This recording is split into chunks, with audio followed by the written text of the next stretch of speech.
Hi everyone, how are you this morning? Yeah, no, I just decided to do a live broadcast yesterday. I've been thinking about it for a while, and someone on Twitter was like, "You haven't done a live broadcast in forever," and I looked, and it's been since July of last year, and honestly, I haven't been writing very much. I post a lot of graphics on my Twitter and other social media. I've been on a couple podcasts, but yeah, no, kind of laying low as far as any sort of live question and answer would go. So please let me know that you can hear me. Somebody in chat, I just want to know that everything is coming through okay for you. And then we can start just talking about stuff. I don't know what we're going to talk about. Let's see who I already have there. Yeah, so good morning, Bernard Marks. Good evening. I can hardly say your name, Reese. Good evening in the UK. Nick Miller, hello, Texas, and someone from Greece. And yeah, no, that's great. So glad that the sound is sounding good, and I guess we're off to the races. So please ask me anything. This is an open chat. I've been putting up tons of graphics recently. We have been, you think that maybe after what we experienced last summer with Antarctic sea ice extent, it was, of course, winter down there, and North Atlantic sea surface temperatures and global sea surface temperatures and global temperatures, you would think that maybe we would be taking a break from setting records. Of course, we're always going to set a new CO2 record every year. We're not quite in that part of the cycle yet, but some important things are still setting records, and I've posted a couple of those in the last couple of days, including the Earth energy imbalance and the albedo. And for those who pay attention, absorb solar radiation and just other things that are sort of speaking about the rate of warming of the planet. So yeah, those records keep on going. I need a question. I'm just going to say hello to a couple more people, and hopefully you will ask me some things. I do have some prep I could talk about, but I always like the questions. Fat Boy, I can't say Akron, I guess, from Wisconsin, and Liam Austin from Seattle. Yeah, that's all great. So let's see. Let me just sort of throw up one of my images that I did at the end of last year. That is kind of one that I'm personally fond of quite a bit. Let's just grab this one. It doesn't get enough attention, though. I think I frustrated it doesn't get more attention because I think it's a fairly important image. Okay, I'll go look at Igor's question just a second. So let me just show you this image, and this will also allow me to test that everything is sort of working correctly here. All right, here we go. I'm going to fade over there right now. So this is what I call the daily warming stripes. So what this represents, let's see if I can make it a little bit larger for you. Even larger? Yeah, that's good enough. So what this represents is every single day from 1940 through 2023, its temperature is compared to, I believe it's the I don't actually remember what baseline I used here. It might have been 1991 to 2020. And I color each day separately and individually. So we have over 50,000 individual days in those 84 years being colored with respect to this baseline. And it's just sort of remarkable. You all know the color stripes, right? That's kind of gained fame, but I mean, that's only one color per year. But you can really see some impacts, some effects, if you look at every single day through sort of the lens of what was the average temperature on that day. And I actually, every day, I take the 30-day running mean, or maybe it's 31 days, 15 days before, 15 days after, and I color the day appropriately so you can get the average for that day. or it might be the trailing 30-day. Boy, I guess I should have looked at that before I started speaking. But so I don't want the colors to jump around too much, which is why I use this 30-day smoothing. But yeah, wow. So this year ended up being green. So we are finally completely and totally green, for all of those who are waiting for the green revolution to come. So let's see what that question was from Igor. How much did the climate events of 2023 surprise you, and how did they affect your predictions for the future?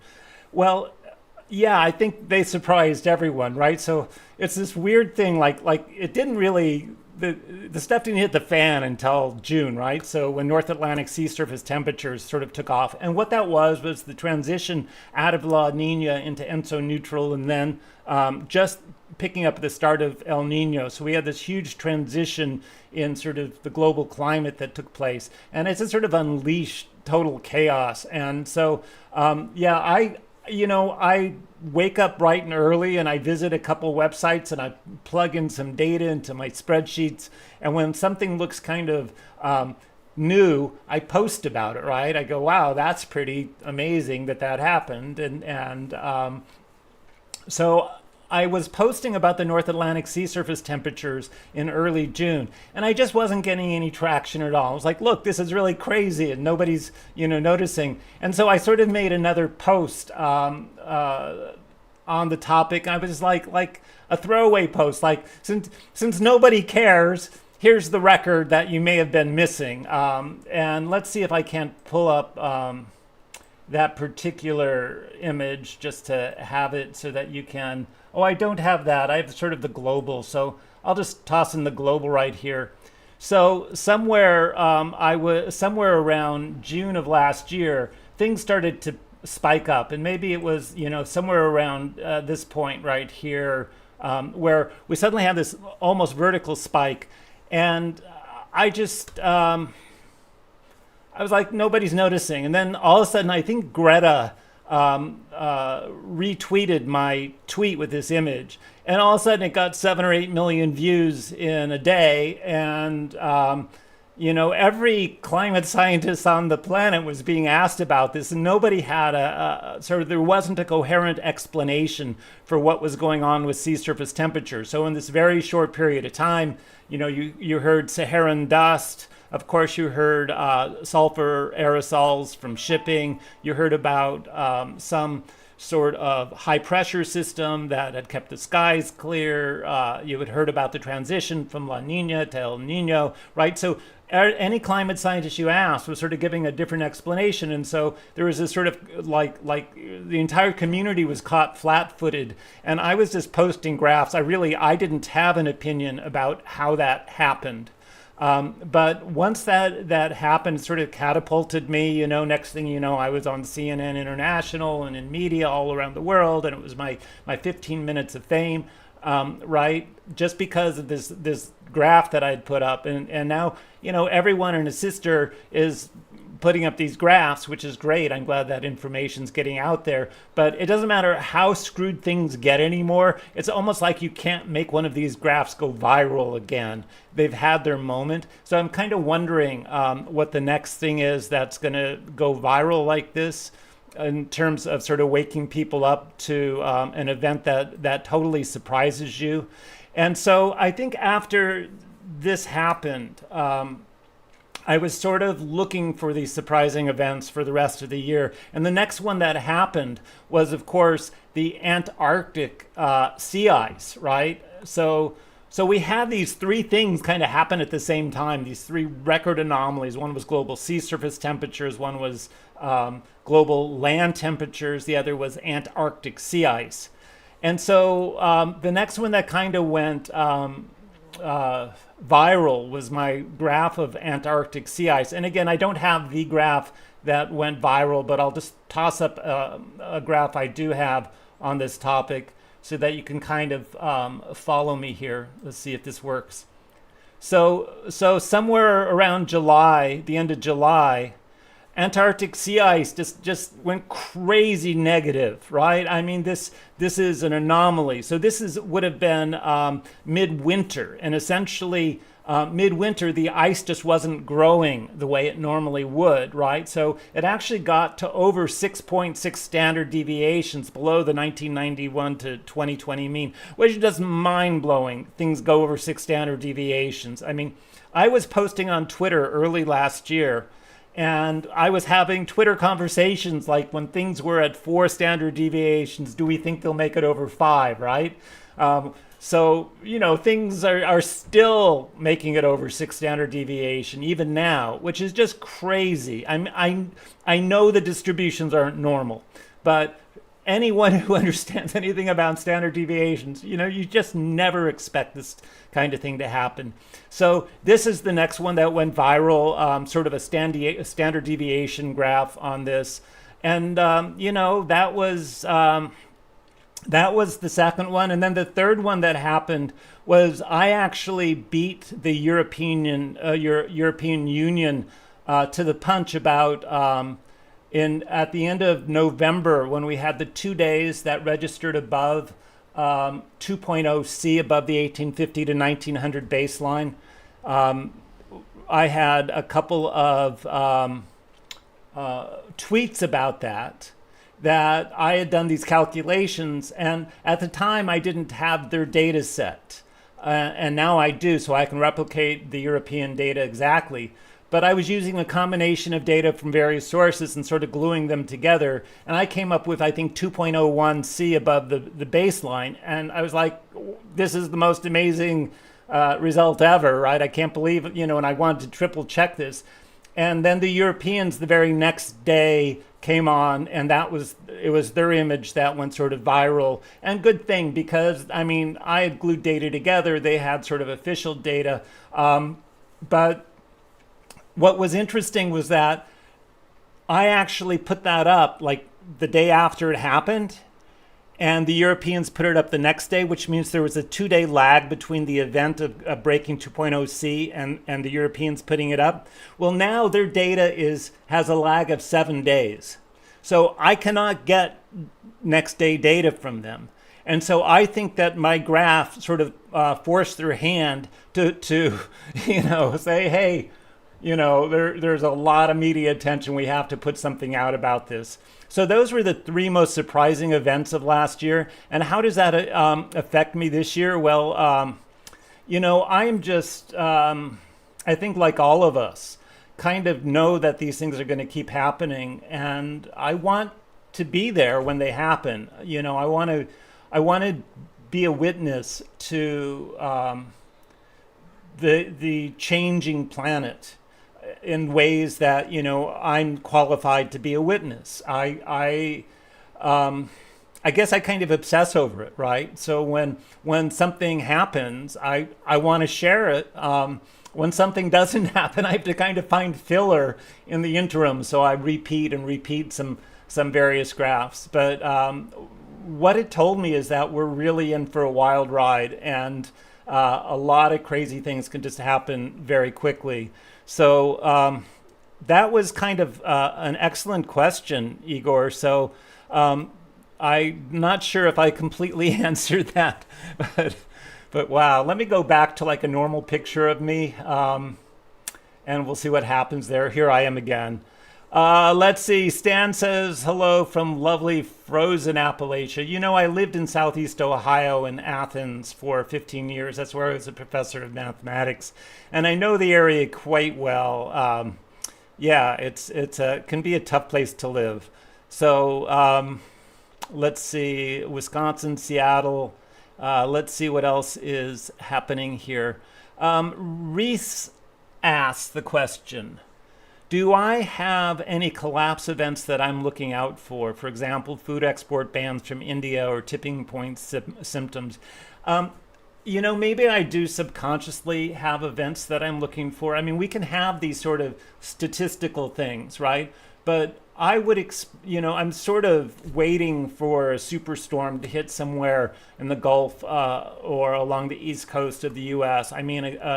Essentially a Category 6 type of event. And, El Nino creates wind shear, so you don't tend to get these superstorms during El Nino years. But if we have the superheated water from an El Nino in the first half of this year, followed by sort of transition to neutral or La Nina by hurricane season, we very well could see, a Category 6 storm, which technically doesn't exist, hitting the U.S. this year.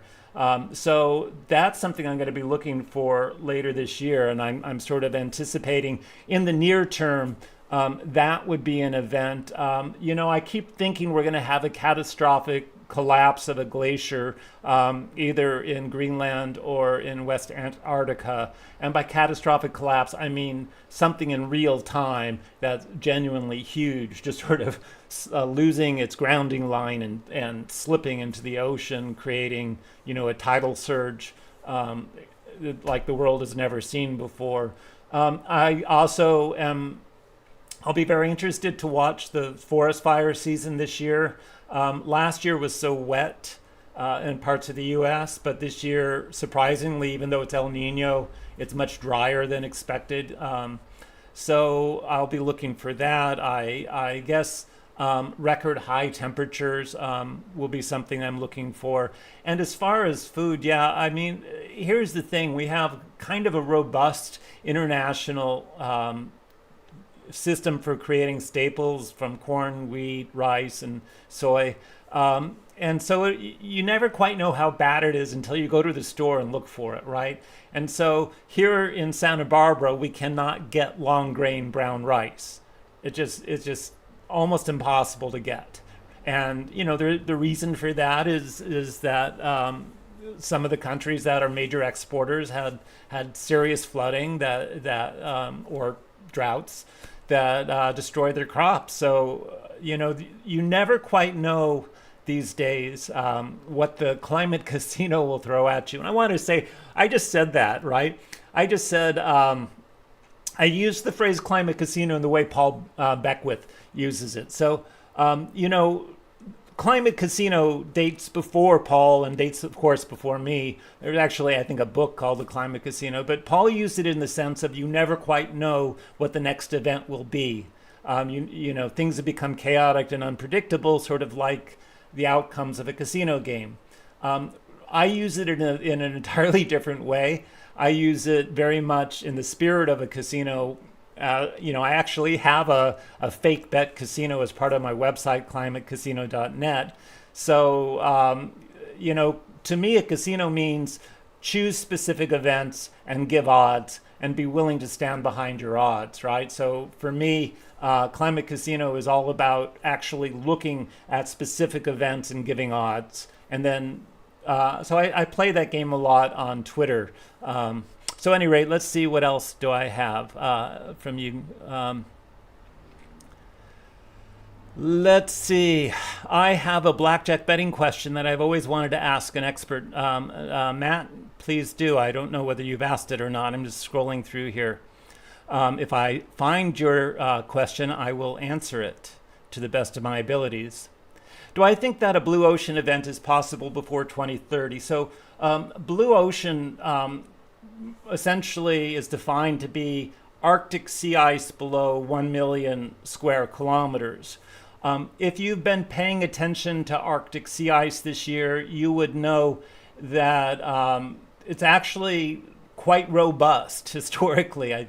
It's been tracking somewhere in the range of 19 or 20th lowest since records began. In other words, there are 19 years that had less sea ice at this point in time than this year, right? So it is nowhere near blue ocean event territory.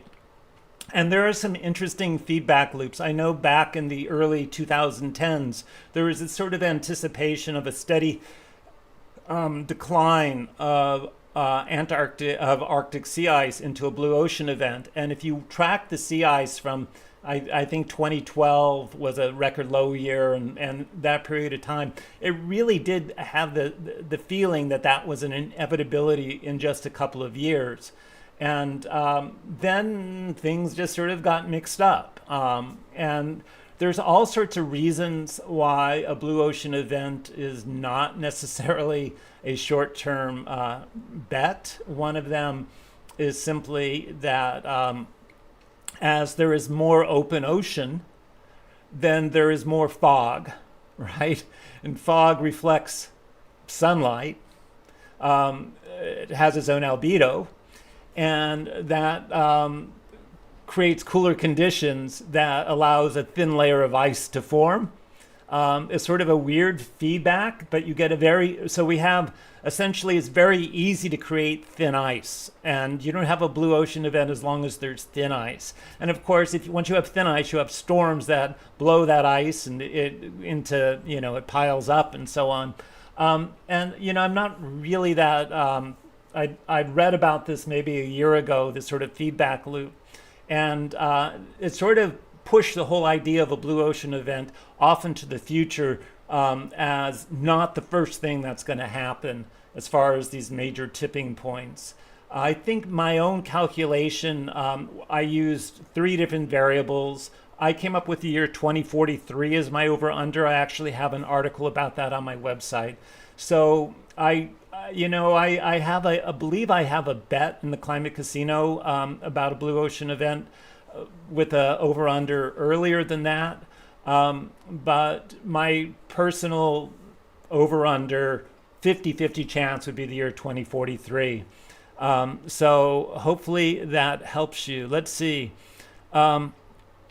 Greeley asks if the heat energy absorbed in melting ice and evaporating water should be included in Hiroshima's per second number.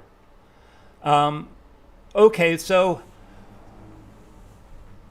that's not really what Hiroshima per second is about. So let me just explain. We have something called the Earth energy imbalance, and maybe I'm just misunderstanding the question, but let me throw up the Earth energy imbalance and talk about that for a second here. I have that right here. All right, here's the Earth energy imbalance, 36 months running mean. I guess I should go over to that so you can see it. Hang on for a second. Here it is. So this is the 36-month running mean in terms of Hiroshimas per second for the Earth energy imbalance.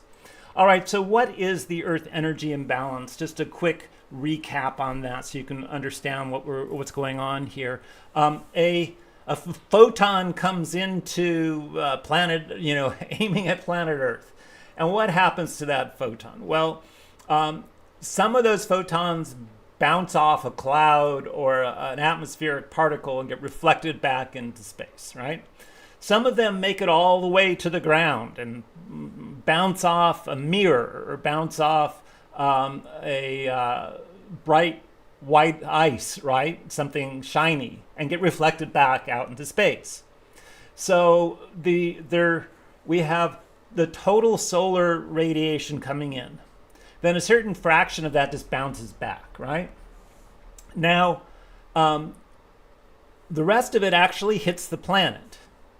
And when it hits the planet, what happens? Well, if solar radiation hits something, it warms it up. So that thing it's warming up emits long wave infrared radiation back out, right? Now, if all of that infrared made it back out into space, essentially there would be no heating of the planet and we would freeze to death. So some of that better get trapped to help warm the planet up from just a cold, dead, moon. Like the moon, it'd be the temperature of the moon without the atmosphere, right? So we have some gases in the atmosphere that when that long wave radiation goes back out, it sort of hits those gases and diffuses and doesn't make it back out into outer space. And so what we have then is incoming and outgoing. And we have 2 sources for outgoing. We have the long wave and the short wave, right? The short wave is reflected. The long wave is the stuff, some of which is trapped. So we just simply look at the difference. Total in minus total out, where total out consists of those 2 quantities, short wave and long wave, right? And so the Earth energy imbalance doesn't have anything to do with a particular thing that is being hit by that beam. It just has to do with taking measurements at the top of the atmosphere to see how much is coming in and how much is going out. And there is a very robust system of satellites that do these measurements and post them monthly on a website run by a Ceres, CERES. And you can just download the data directly from them. And from this data, we can calculate the net energy imbalance, how much extra energy is hitting the Earth that isn't being reflected back out. And the answer is that it's about 1.55 watts per square meter. And that doesn't sound like very much, but it's a big planet, right? So when you add up all of that energy over the entire surface of the planet, it turns out to be somewhere close to 13 Hiroshima bombs worth of energy per second. Now that energy, that heat, is not just, like a real bomb. It's not like you're seeing bombs explode.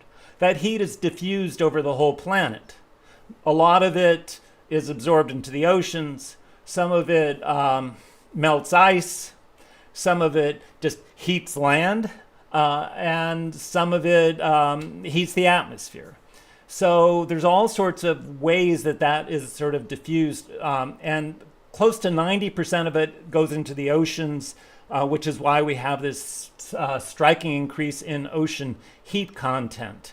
So the question is, if heat energy absorbed in melting ice and evaporating water should be included in the Hiroshima per second number. No, because that number is very specific just to this one concept of Earth energy imbalance. And it's not taking into account the particular thing that is being heated. I think that was a long way around not really answering your question, but I hope that helped a little bit. I'm going to wipe over here. Hi, everyone.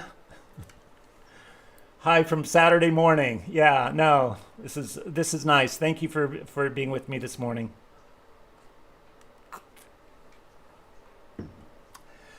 All right. If less aerosols translate to more heating, how was there not superheating before 1800 when there was almost no aerosols relative to now? Could be a stupid question. I could be missing something. Well, okay. So there's two things that have happened since the year 1800. One is aerosols, and the other is greenhouse gases, right? And so if we go back pre-1800, what do we have? A lot less aerosols and a lot less greenhouse gases.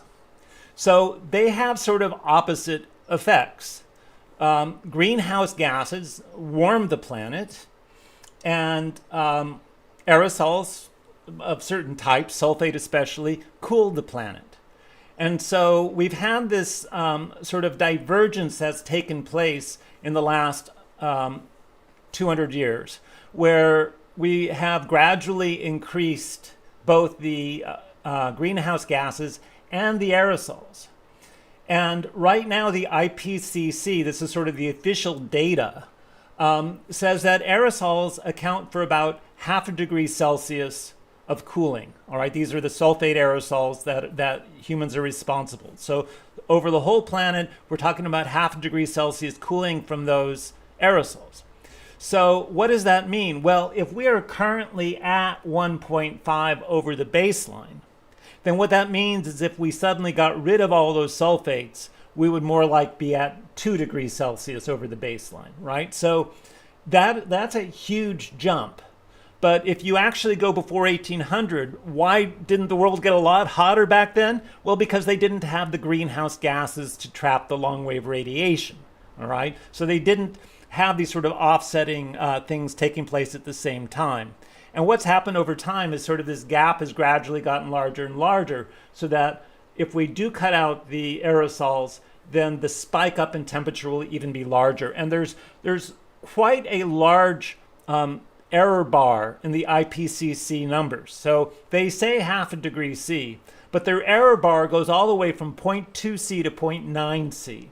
All right. So if we're at the upper end of the error bar with aerosols, so that it's more like almost a full degree Celsius worth of cooling from these sulfates, then that just tells us that we're in a huge, huge danger zone by cleaning up these shipping fuels or cleaning up other sources of sulfates. That's taking place. I mean, sulfates are not good for humans and other living things, right? Sulfates kill millions of people. This is what is said every year, and they're great sulfur. What is it? Hydrogen? It's not hydrogen sulfide. It's sulfuric acid, acid rain, and other byproducts of these sulfites that can be really harmful to ecosystems. So there's a strong motivation to clear these things out of our fuels and our systems. And the consequence is that there's going to be rapid heating at some point in the not too distant future. I hope that answers your question. What is considered the surface of the planet for the Hiroshima per second calculations?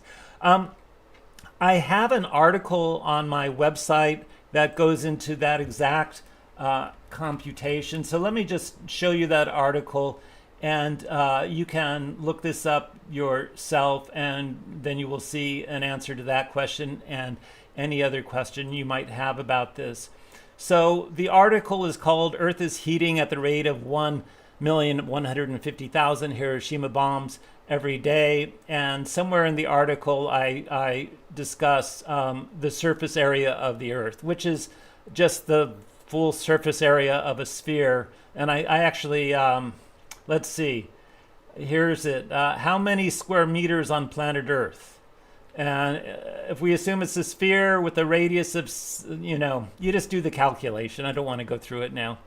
But that's kind of how that is done. And let's see. Right, let's see. Bernard Mark says, during the Anthropocene, greenhouse gas forcing has risen by more than 2 watts per meter squared, equivalent to more than 2 degrees C above the pre-industrial averages.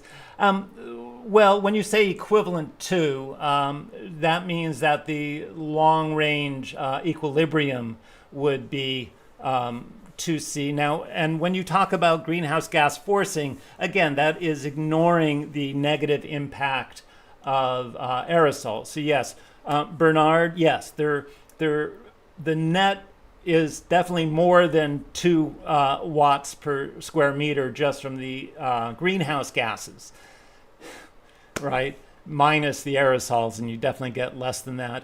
And yes, if things stabilized and there were no aerosols, we would easily jump above 2 degrees above pre-industrial. I agree with that. Thank you, RJL, for your comments.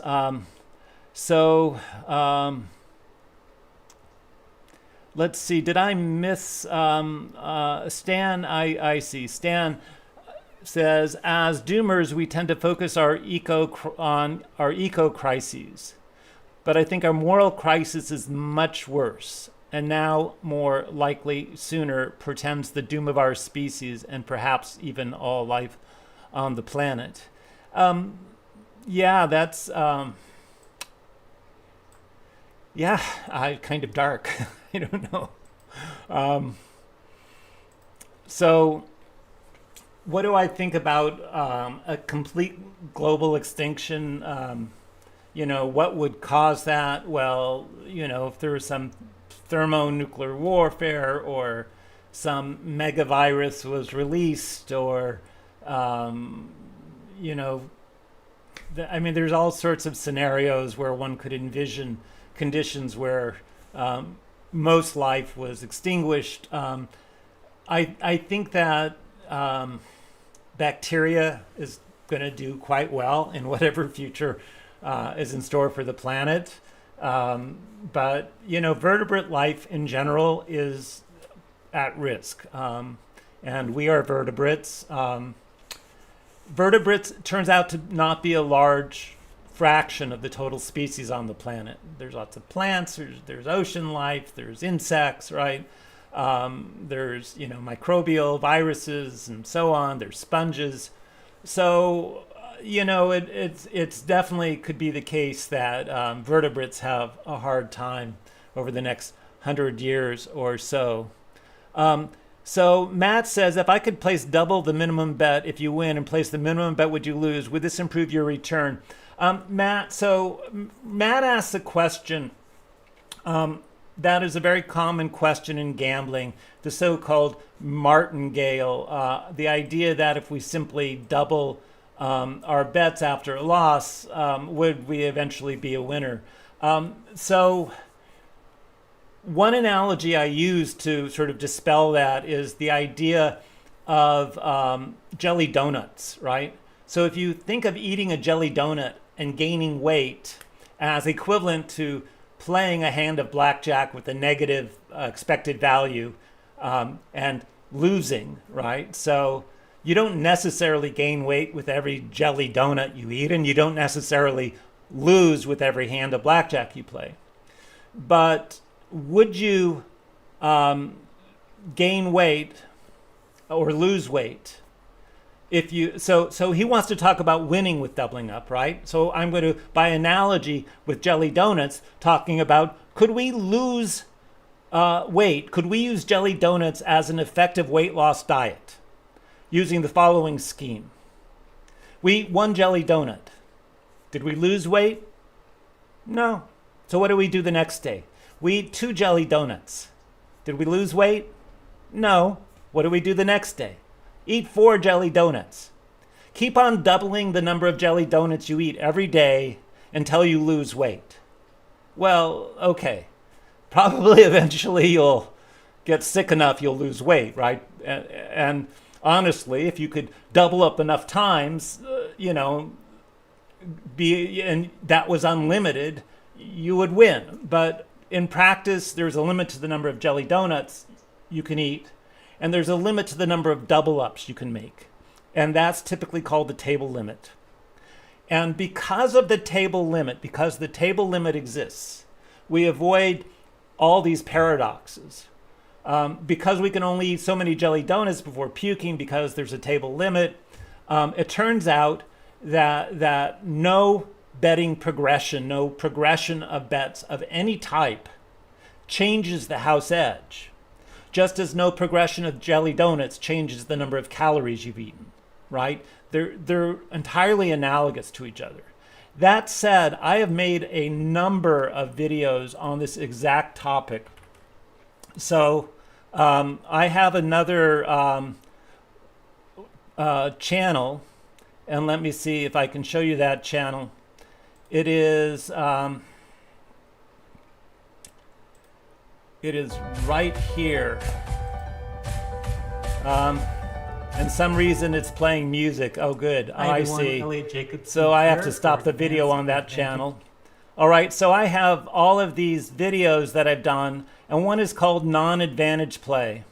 And if you look through Non-Advantage Play, you'll see a video called The Truth About Infinite Martingales, or I explain mythological thinking, or why martingale betting sucks, and all these sorts of things. So anyone who wants to sort of get a primer on, the actual math, I use some spreadsheets and I show you what's actually going on there.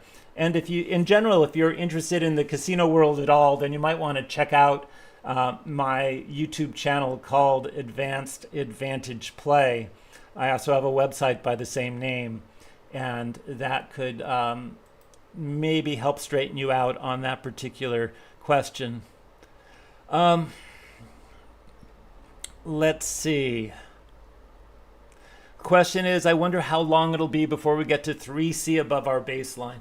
Hansen has this accelerated warming model, and it has just, you can't believe we're living in these days where Michael Mann and James Hansen are essentially fighting in public, right, about how much warming is ahead. And here's what's happening.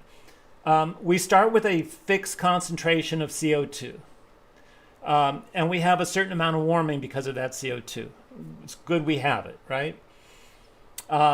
you double the CO2. So let's say pre-industrial CO2 was 260. You double it to 520. And you say, how much warming will happen on the planet? And so that is probably the most key number in all of sort of global warming science, is understanding the equilibrium climate sensitivity. I believe that's the right words for that particular number. What is the equilibrium climate sensitivity? You double the CO2 and then you let the planet stabilize. And what happens? And the answer, I believe, that the IPCC and Michael Mann and a lot of other people put forth is roughly 2.7 to 3 degrees of warming, right? They have this sort of error, large error range, but none of it is in the ballpark of 4 or 5C or anything like that. And then along comes James Hansen and he says, oh, no, the equilibrium climate sensitivity is 4.8C. And you're like, yeah, that's holy crap. What does that mean? Well, if we started at 260 and we're at 420 now, and we've roughly warmed 1.5, then what it means is we really should have warmed a lot more by now, right? To hit that 4.8C equilibrium climate sensitivity. It makes no sense that we would go up to 420 and only have gained 1.5C, unless the impact of aerosols is much, much stronger than the IPCC's number as well. In other words, the IPCC says 2.7 for the equilibrium climate sensitivity and 0.5 degree for aerosols. Hansen might say 4.8C for equilibrium climate sensitivity and 1.5 degrees for aerosols. And if that's the case, if Hansen is correct about that, and he has some good work to back that up, then we are in for near-term catastrophic warming. Really short-term catastrophic warming of the likes of warming 1/3 degree to 0.5 degree Celsius per decade, which would roughly put us over 2C in the early 2030s and potentially over 2.5 by 2040 and by 3 degrees by 2050, right? This is the scenario of accelerated warming that he's painting. And it's extraordinarily dire scenario. So if Hansen happens to be correct, then all bets are off for any sort of mitigation and survivable planet. I say that because if you actually listen to what Hansen says as his solutions, right? What are Hansen's solutions to this? Then his solution is that we need a new political party that doesn't take any special interest money. Well, that's not going to happen.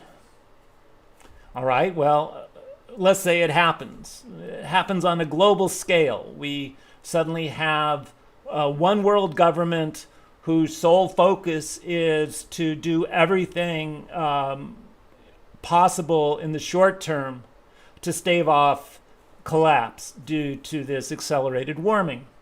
So what happens then? Well, we need a build out of energy sources that don't produce fossil fuels. They don't produce greenhouse gases.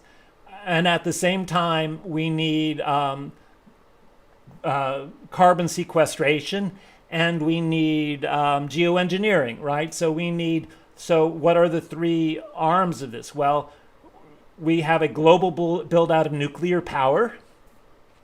We invest broadly in carbon capture facilities, which are still, in the best possible future scenario, are only extracting about 1 gigaton per year by mid-century. And we do something like inject sulfates into the stratosphere or do the MEER reflection project or one of these other things.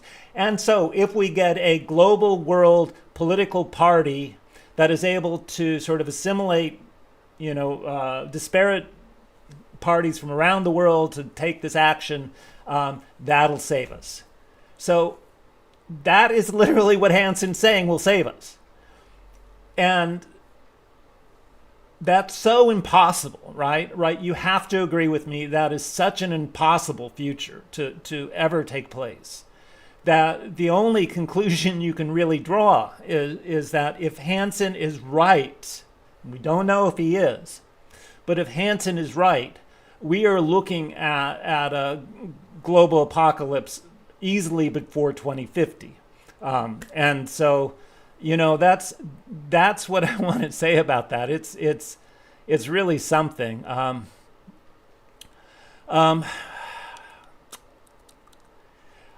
Let's see. Jane Van Dis says, I don't understand why people aren't more pants on fire about 6 standard deviations from normal.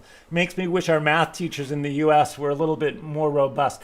I think the problem is people don't really understand standard deviations in that way. I wish that they did, but standard deviation is not an easy concept. It requires understanding a bit of probability theory and statistics, it's just not an easy concept to explain. The standard deviation for intelligence is something like an IQ of 100 is an average with a standard deviation of 15.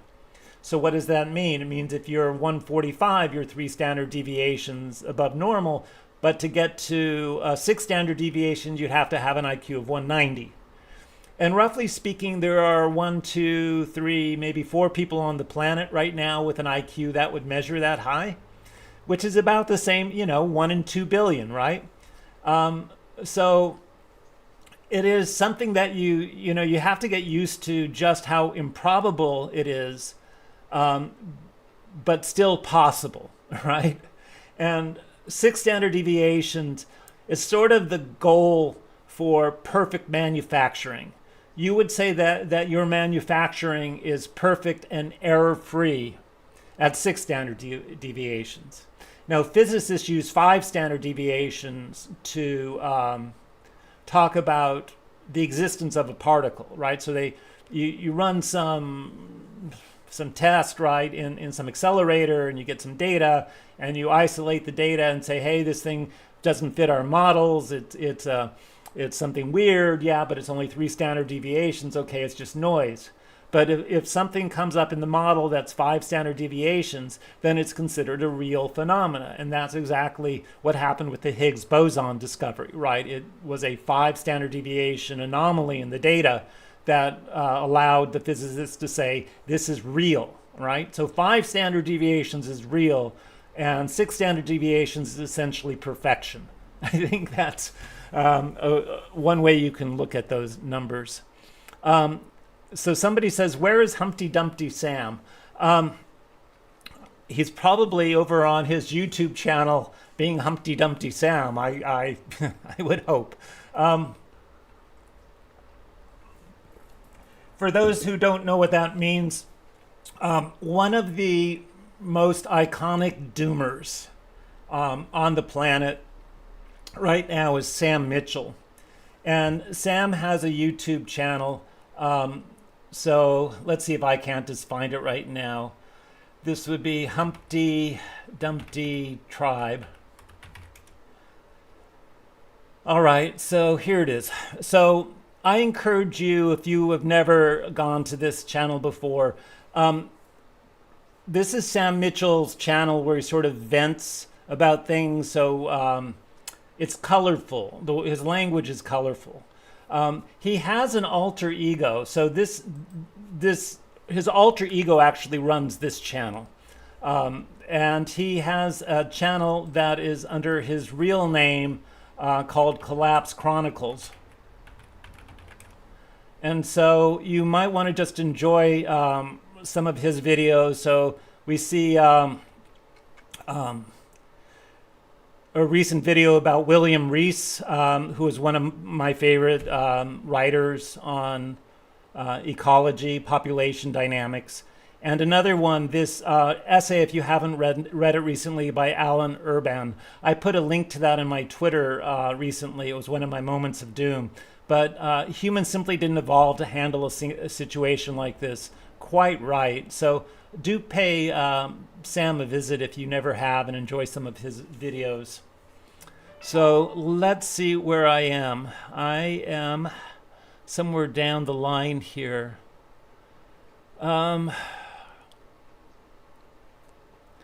All right, so the question from, Poppy Davis makes the comment, I like to start with 68% of all data points fall within one standard deviation of the average. That is quite true. Bernard Marks asks, how long is my ain't gonna happen list now? So let me see if I can't just show this to you. I'm going to give this one a go. My ain't going to happen list, I would have to create an image. I'm not going to do it.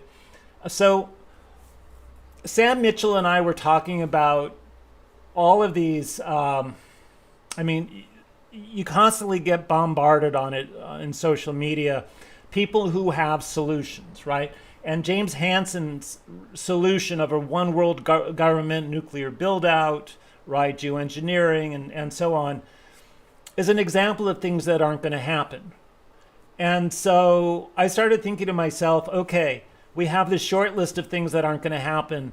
Maybe I could get a robust list of as many things as, every time I come across one on Twitter, I will simply record, this is yet another thing a person has said, oh, we should do this to stop collapse, right? You're like, no, that'll never happen. 50% reduction in CO2 by 2030. That is what the net zero to stay below 1.5 requires. 50% reduction in CO2 by 2030. Ain't gonna happen. Not by 2030. How about banning private jets and non-essential travel? Plant 1 trillion trees? End capitalism. And, it's just, these things are all very good to sort of say, well, the 1% are evil. If only we could get rid of the richest 1%, that would solve all the world's problems, just redistribute the wealth and so on. And you're like, yeah, but that's not going to happen. So let me just see. I can just number this list now rather than, a global carbon fee is the latest one that I just added to the list. So ain't going to happen. I have 29 items on the list right now. So thank you for asking. AGH ain't gonna happen. Let's see what else we have here. Do we know the average, Robert Foster asked, do we know the average age of the coal-fired power stations across the globe is increasing or decreasing? Mean age of our power generation megawatt, is it increasing or decreasing? I have no idea about that. I do know that there are countries that have a lot of new coal plants going in. I'm thinking China, maybe India. But I mean, one of the things that I think about is how long a coal plant lasts, or a liquid natural gas electricity, how long a fossil fuel-based power plant lasts compared to how long a wind turbine lasts or a solar panel lasts, right?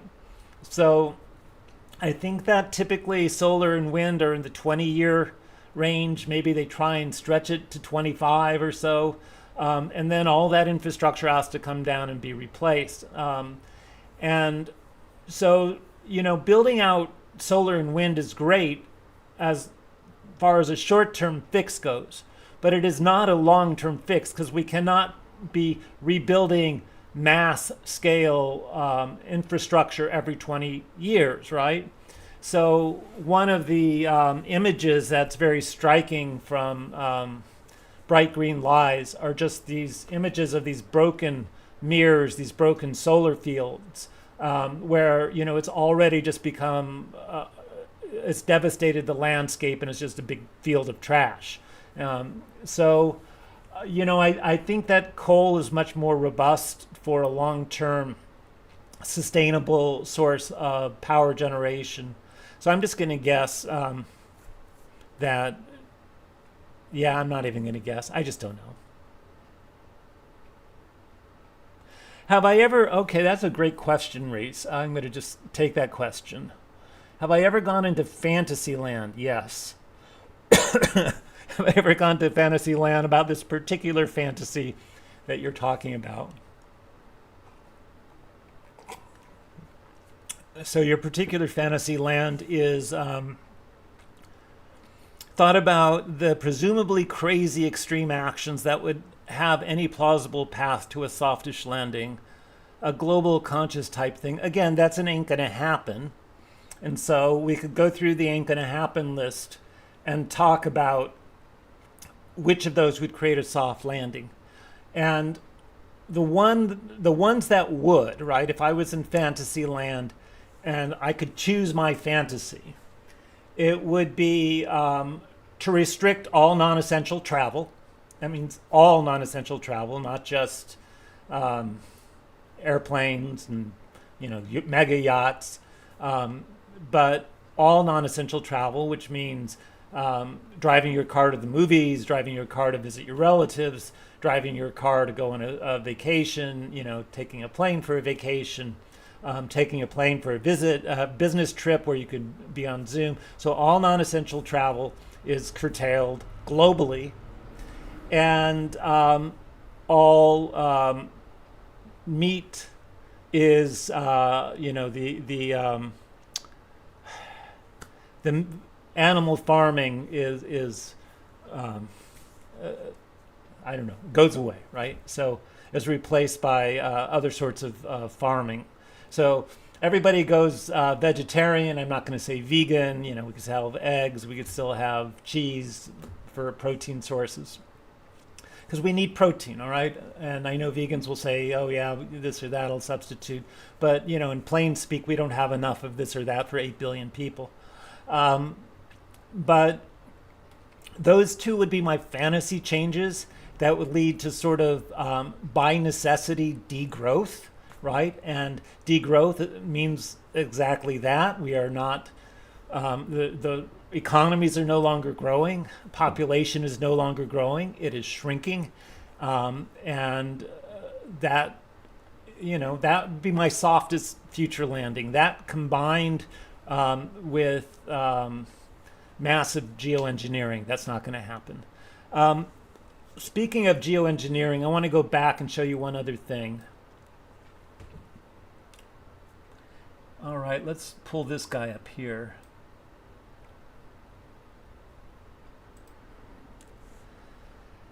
How's this going for you guys? Okay? Are you okay? Hi, Sandy. Hi, Sandy. Hi. So nice to have Sandy Schullis join us. And she has another YouTube channel. I hope you will visit her Environmental Coffee House.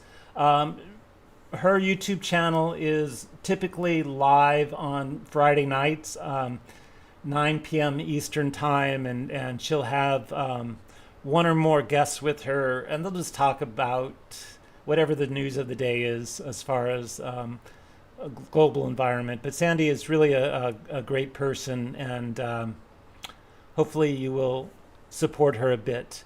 Let me show you what I'm looking at right now, because I want to talk about geoengineering for just a moment.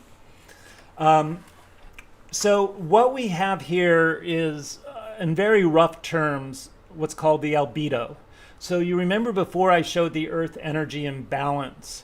So the albedo is kind of this opposite of that. So when sunlight comes in, I said that It either hits something and reflects out, or it hits something and heats it up and creates long wave radiation, some of which escapes and some of which is held in check. So when you ask the question, okay, incoming solar is going to hit something, what percentage of incoming solar hits something? Well, the more incoming solar that hits something, the cooler the planet, right? The less incoming solar that hits something, the more of it's going to make it to the ground and get absorbed and heat up something. So what we would really like is for more solar to get reflected. And geoengineering, at least 3 forms of geoengineering I know of, are all about increasing the reflectivity of the planet, the so-called albedo. And those would be sulfate, injecting sulfate aerosols, right? Because sulfate creates brighter, wider clouds that reflect incoming. This MEER reflection project simply put a lot of mirrors all around the surface of the planet. And the other is called ice whitening. So in other words, find ways of actually making ice and snow whiter. So if we look at all of those methods, I'm just going to focus on the MEER reflection project, because mirrors reflect essentially, well, I have from the source about a 93% efficiency in reflecting incoming solar back out into outer space. So what I have graphed here is the fraction of incoming that gets reflected back out. And that's called the Earth's albedo. What fraction of incoming gets reflected back out? And if you do a quick Google search or Wikipedia, you'll say that people say that about 30% of incoming gets reflected out. Now, the actual calculation is a little bit more complicated than what I've portrayed here as simply this ratio of outgoing shortwave divided by incoming solar. It's a little more complicated because they look at angles and latitude and things like that, but let's just say this is fairly accurate. What we see here is a drop in albedo from the year 2001, where it was about 29.35%, down to today, the last data I got was November of last year, where it was just slightly more than 26%.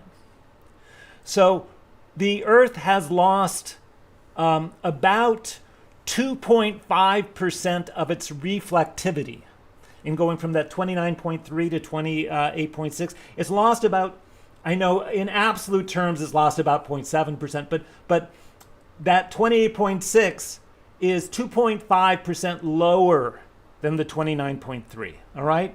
So we have lost about 2.5% of the Earth's reflectivity over the last 20 years. So I asked somebody from the MEER Reflection Project recently in a conversation, how many mirrors would we need to put on the planet for this to be an effective geoengineering project to actually make a difference? And he said roughly the size of the United States would need to be covered with mirrors. All right. This data right here, if we look at this drop of 2.5%, then the question is, what is 2.5% the surface area of our planet? Well, the United States is 1.8% of the planet. So in fact, we would need to cover more than the United States with mirrors, and don't forget they are not fully efficient. And we would have to have them always visible to the sun, so they would have to actually ring the planet, right? So that we always have enough mirrors being hit by the incoming sun, so that we're not heating the opposite side of the planet that doesn't have the mirrors, right? So roughly speaking, we would need twice that many mirrors to make up for the fact that it's nighttime.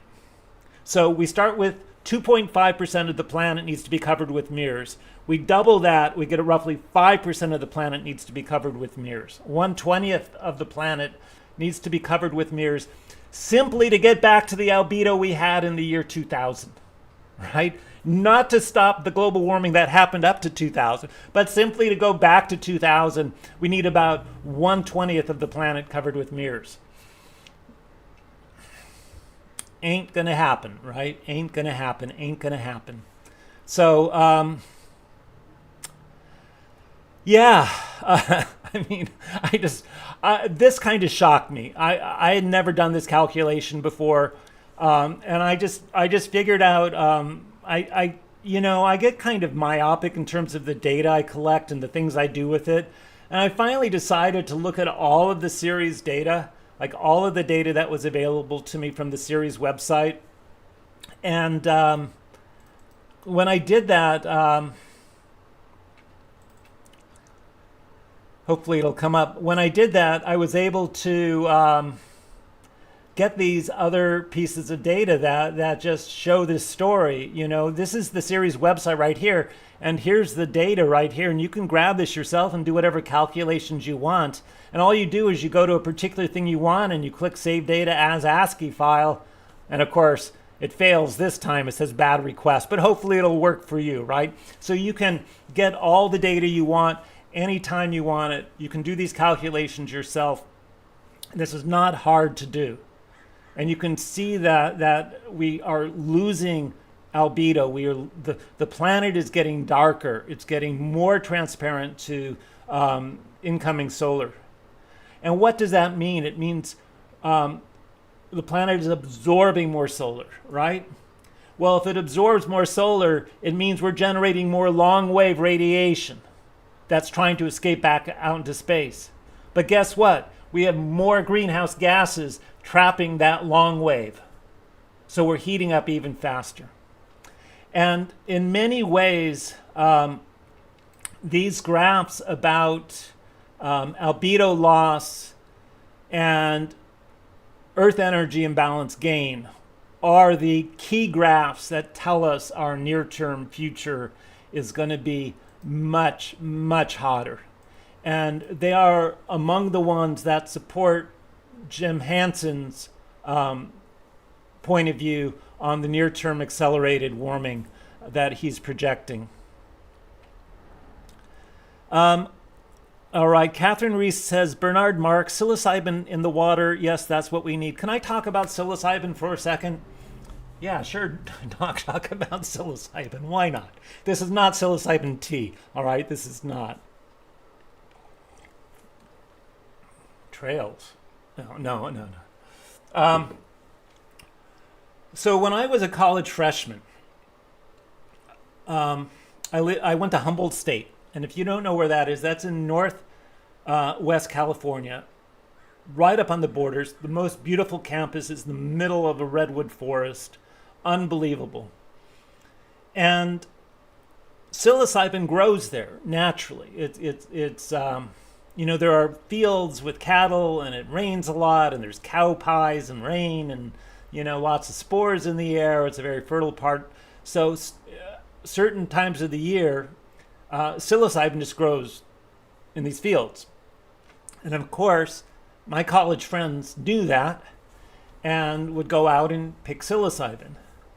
And I had never taken psilocybin, and I had just came back to my dorm room from taking a physics exam.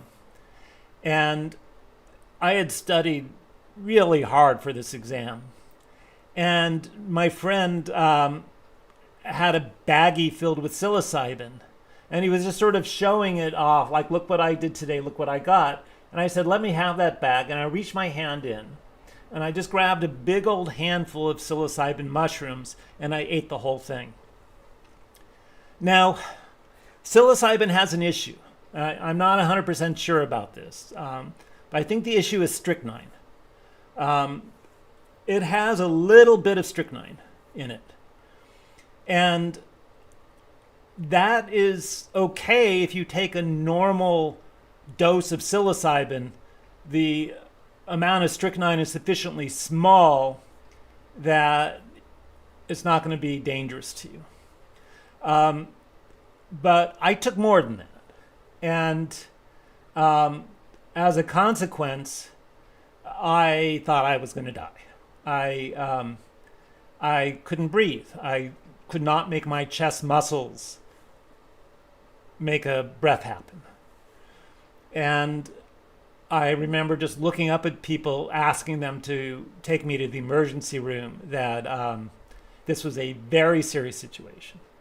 But they were all just laughing at me because I just eaten all this psilocybin, and they knew I was going to be really stoned any minute. And I remember begging and pleading, and they didn't do it, and they didn't do it. And somehow I managed to take enough breaths to not die.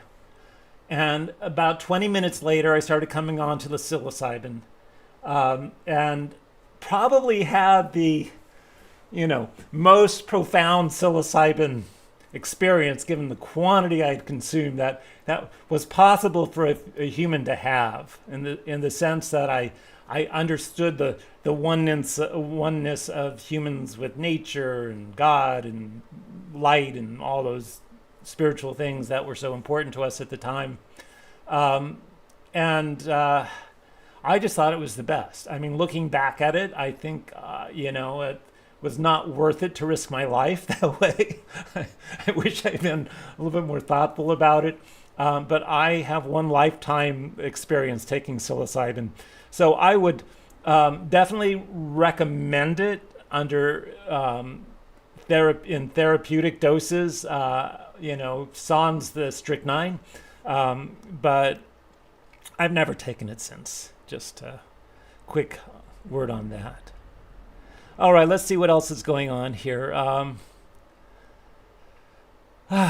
Well, thank you. You guys are all chatting with each other. I need another question. Reese is asking great questions. If visible efforts are called virtue signaling, what is the term for public needless ecocidal damage? Public needless ecocidal damage. You mean like building a solar farm? Putting windmills out in the oceans? Pretty much everything humans do is public needless ecocidal damage. We do very little that doesn't fit that. I was in Los Angeles the other day, and you just look over this, it's just so big, and there's so many people, and there's so little nature, right? And yet millions of people like that. They like living there. They like, the convenience, the attractions, the culture. And I just want to sit up on the hill and try and imagine it, 1,000 years ago. And I desperately want that back. So, yeah, it's you're going to have to think up that term. Virtue signaling, there's a lot of virtue signaling, and I mean, it doesn't bother me. People want to show off their new Tesla. It's great. In general, virtue signaling means you actually have done something virtuous. You're riding a bike now, so whatever it is, you've done at least something that's good for the climate compared to something else. Yeah, I don't know. That's interesting. Interesting question.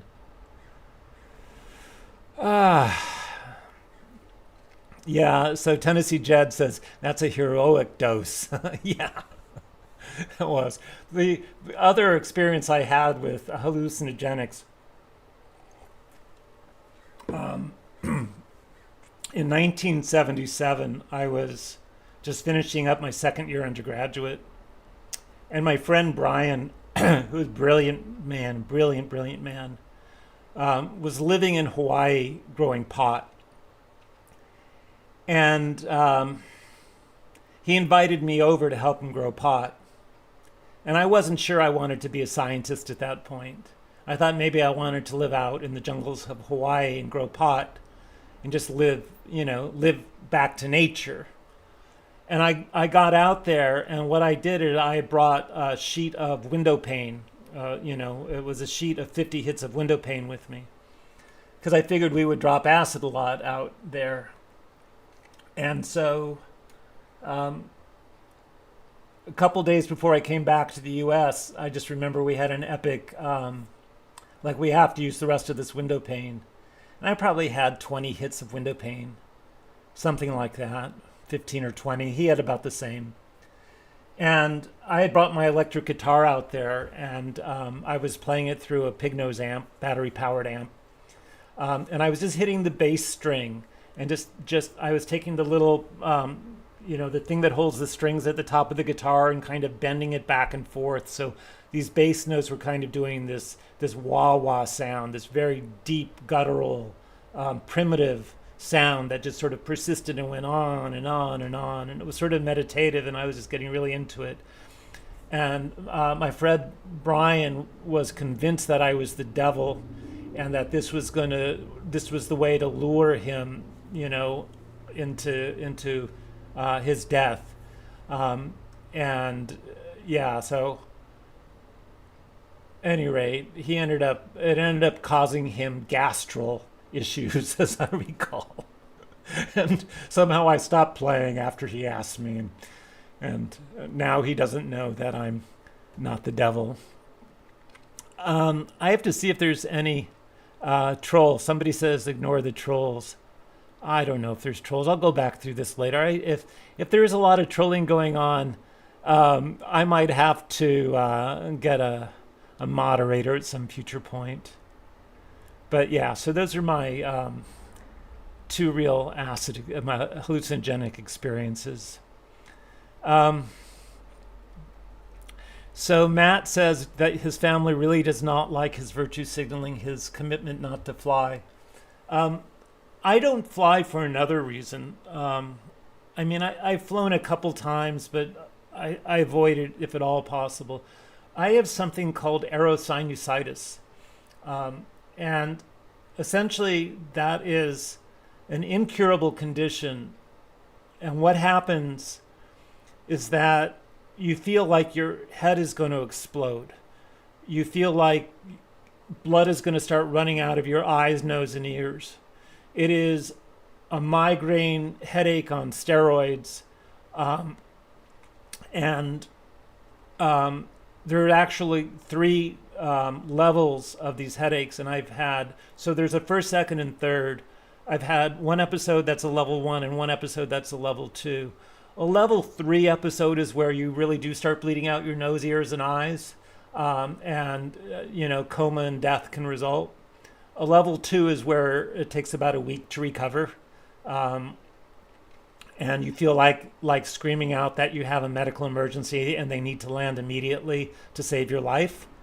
I did not yell out, but that's how I felt. So because I have this condition, flying is look it up. It's called aerosinusitis. It was actually discovered in World War II when the first pressurized cabins were created for bomber aircraft. And there was some fraction of their pilots that had aerosinusitis. And simply they couldn't fly these planes because they would have these reactions that were where they just felt like they were going to die on the spot. So yeah, maybe it helps to have that.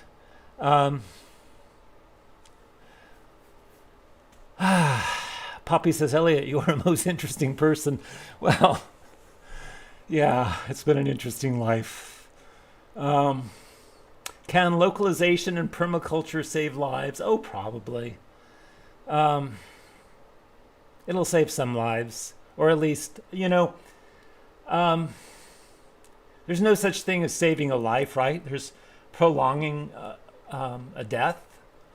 So yes, localization and permaculture can definitely prolong the period till death.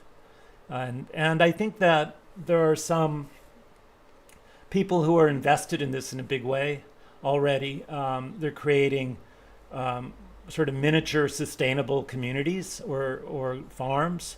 And I think of these people as different from survivalists. Survivalists are the ones who I think of who get lots of weapons and have a 5-year supply of canned beans in storage. The permaculture, sustainable communities, I think of as people who are creating solar, wind with battery backups, and getting lots of seeds and making sure their soils are good and their water sources are good, so that essentially they can go off grid and just live, right? So yeah, I think that is actually a growing movement of that. There is a doomer here in town who recently contacted me, who bought a property up in Washington State, who has that exact thing in mind. And he actually invited me. He said, "Hey, do you ever need a place to go?" So I think that's a thing, and I would actually encourage it. I mean, to me. All right, how are we all doing? I am losing my voice a little. I tend to run these things about a minute and a half, or a minute and a half, an hour and a half. So that is just where we are right now. I'm at about an hour 20. So if you have any other questions, please go ahead and ask them. What's the difference between preppers and doomers? Preppers thinks collapse is survivable. Doomers know it's not. Okay. I was just doing one of my daily walks. It was about 6 months ago. And I walked by a parking lot. This was a Sunday, so it was a parking lot in front of a market. And the market was closed. But a large truck had pulled up into the market and was unloading cases of peanut butter. And there were, cases of it, right? Cases and cases and cases. And people were driving through and picking up 5 to 10 cases of peanut butter. And they were meeting and talking with each other and laughing and filling their trucks, the backs of their trucks with these cases. Might not have just been only peanut butter, but that was the kind of thing that they were unloading and picking up. And I just got the idea these were preppers. This was a local prepper community that had made a bulk order together. And then because they'll get a big discount, and the order had arrived, and they were dividing it up and saying hello to each other. So yeah.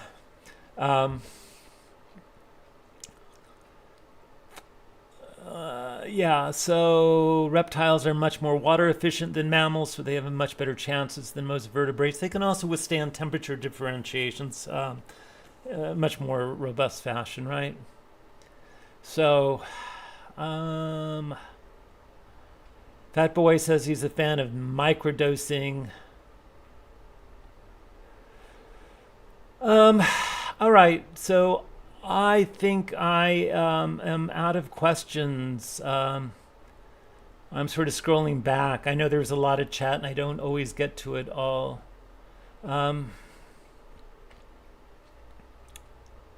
So hopefully I didn't miss any questions that were important to you.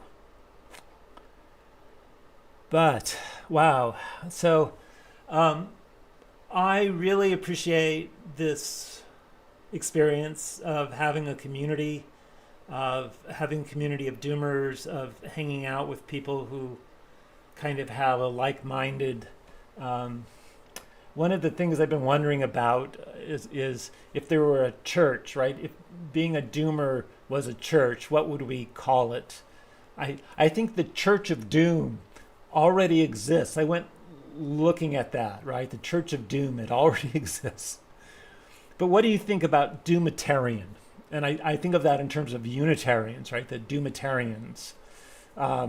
So the Doomitarianism, right, is the faith of Doomitarians. And we individuals that are doomers are in the Doomitarian faith, right?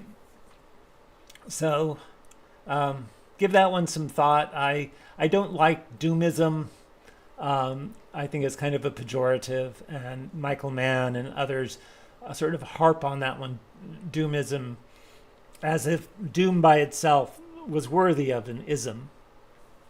But I think doomitarianism, now that's an ism.